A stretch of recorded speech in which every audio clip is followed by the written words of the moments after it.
The women of Benjamin have been wiped out according to this, line 17. And because the Israelites have supposedly sworn an oath, cursed be any man who gives a wife to Benjamin, line 18. Well, all's well that ends well. When it's all done, it's like 7 brides for 7 brothers. They gave all these brides to the surviving Benjaminites, line 23, from the dancers they had captured. Wow. In those days, there was no king in Israel, and everyone did what he pleased. End of the book. Yeah, that's about right, isn't it? I don't really think much of the book of Judges, honestly, but I think there's some old material. I don't know what to make. It's not very inspiring for me to read it with you. You can read this material yourself, so I'm going to go over to the problems. Samuel book is so difficult that I can't do it in this class, and it would take the rest of the class to do the 2 Samuel books. So I prefer to go over and look at the prophets and change gears now. I've had enough history. You can read the Samuel book. Samuel books tell about Benjamin, about Saul and Jonathan, and the rise of David and David's kingship. So more or less, you can go through the Samuel books. When you find problems, I would note them. I wouldn't go through them for this class, but at your own leisure, you know, and try to work it out yourself, whatever you think is the answer to the problems. You've got enough experience now to deal with these things yourself. You don't need someone to help you. And I surely would read it all when you have time. I just sketched the history. This is the intermediate history. Then David comes from Hebron, and he's one of Saul, comes from Gibeah here. He's a Benjaminite Saul. I don't understand how the Benjaminites could be all wiped out and be so powerful, but never mind. And Eli is the prophet from Shiloh. And he's brought up with some other prophets there. I forget who they are exactly, but in any case, he gets the power to find a king. And he goes around, he finds this Saul chap who's a big, tall, strong guy in Benjamin, and he anoints him and chooses him, the prophet chooses the king. And Saul has to fight the Philistines and different enemies, and then one of his, he has a very good son called Jonathan, and Jonathan is an archer, and nice stories there about Saul's son Jonathan, and then David is one of Saul's young servants who's been a shepherd, and he plays the lyre because Saul apparently has bad moods and is schizophrenic or something, and then David distinguishes himself by killing the Philistine giant Goliath. Everyone's afraid to fight Goliath, and David goes and fights him with the sling, a famous story. So then David becomes famous, and Saul's jealous of him, and then Saul's finally killed with his sons in battles with the Philistines, and then David takes over. This is Samuel 1 and Samuel 2, and then David has all these trouble with women and with his sons and so on.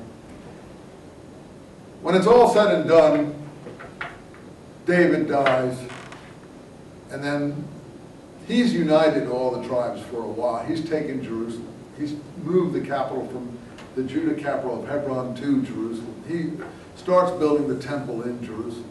He's probably a very historical character, David, I think. And I think the stuff probably is pretty accurate about him. In the Samuel, you're probably getting pretty accurate material.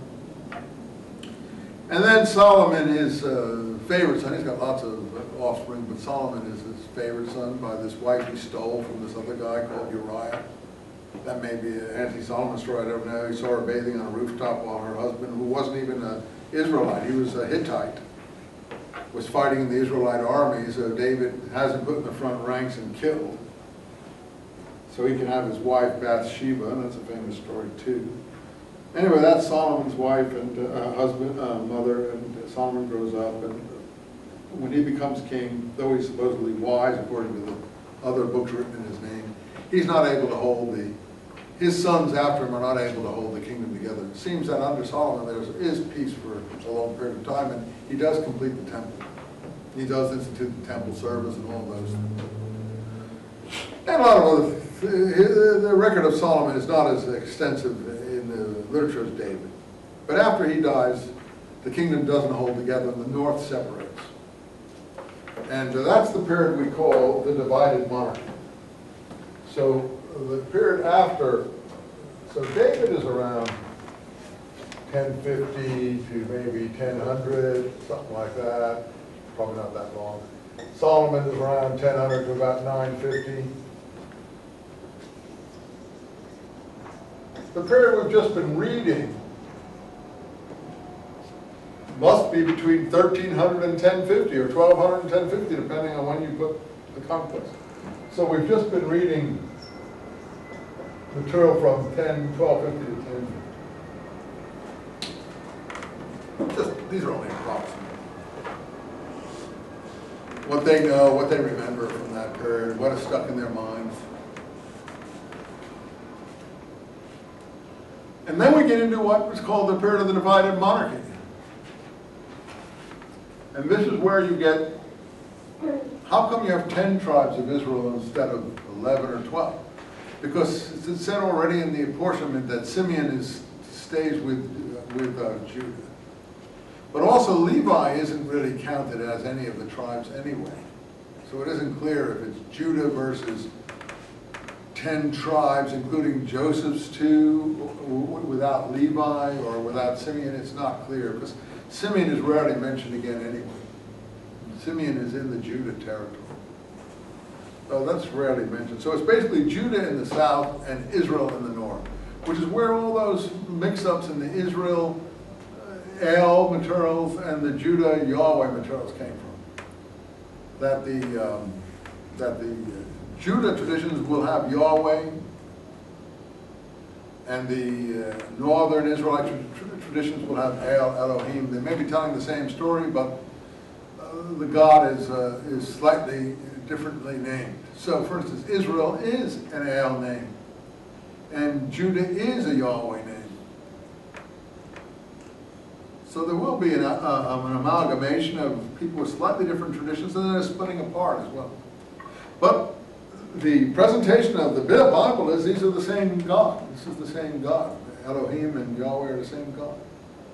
Whether or not they are, I wouldn't be able to say. But certainly El, Elohim, is worshipped in the north. And Yahweh, Jehovah, whatever you want to call him, the Lord, is worshipped in the south. Now, as far as the flourishing of the kingdoms, archaeologically we know, and in other ways we know, that Israel is the more powerful part of the two. Israel is more sophisticated, Israel has more industry, Israel has connections with the Phoenicians and commerce. It's not clear how the Phoenicians